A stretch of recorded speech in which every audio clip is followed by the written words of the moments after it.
Пештен жаңа шыққан ауызда еритін творожный пирог жақсы көресіз бе? Баршаңызға сәлем. Бүгін сіздермен жасау жолы өте оңай, өте тәмді және хош иісті ауызда еритін шайға таптырмас десерт дайындаймыз. Видеоны қарамас бұрын міндетті түрде каналыма тіркеліп алыңыздар. Ендеше бастайық. Ең алдымен ыдысымызға електен өткізілген ұнымызды салып, үстіне сахарный пудрамызды салып және бір шай қасыққа жетпей разырақ етелімізді салып, ванилиннің 1 граммын пачкасын салып, осылай қасықпен жақсылап араластырып аламыз. Енді оның үстіне бір жұмыртқамызды толықтай салып, және екінші жұмыртқамыздың ақ уызын қалдырып, сары уызын салатын боламыз. Оның үстіне бір ас қасық сметанамызды салып, оның үстіне бөлме температурасындағы сары майымызды саламыз. Қолымызбен жұмсақ қамыр етін боламыз.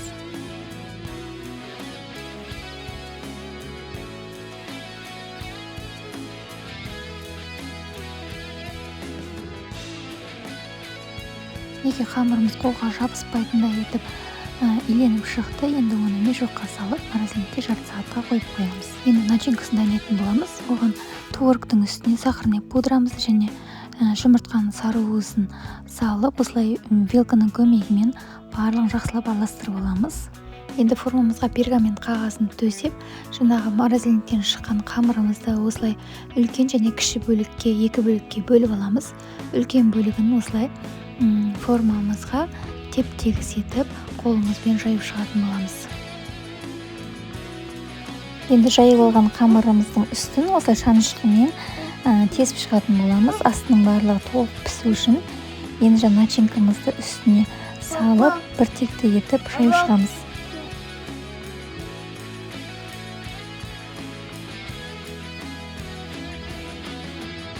Неге барлығын бір текті етіп текстеп алдық. Енді жағын қамырды осылай қолымызбен жауып шығатын боламыз.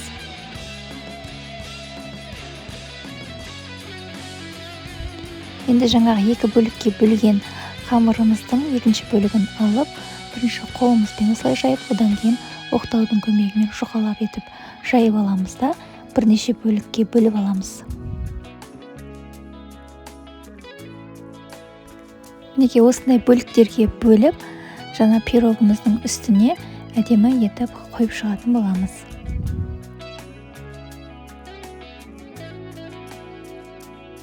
Бетін қалауыңызша сәндесеңіз болады.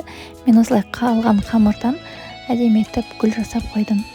Енді пирогтың бетін әдемі сарғылт болу үшін жұмыртқаның сары уызына бір ас қасық сүтімізді құйып, араластырып, осылай жабып шығамыз. Енді қызып тұрған 180 градуста 40 минутқа пісіріп аламыз.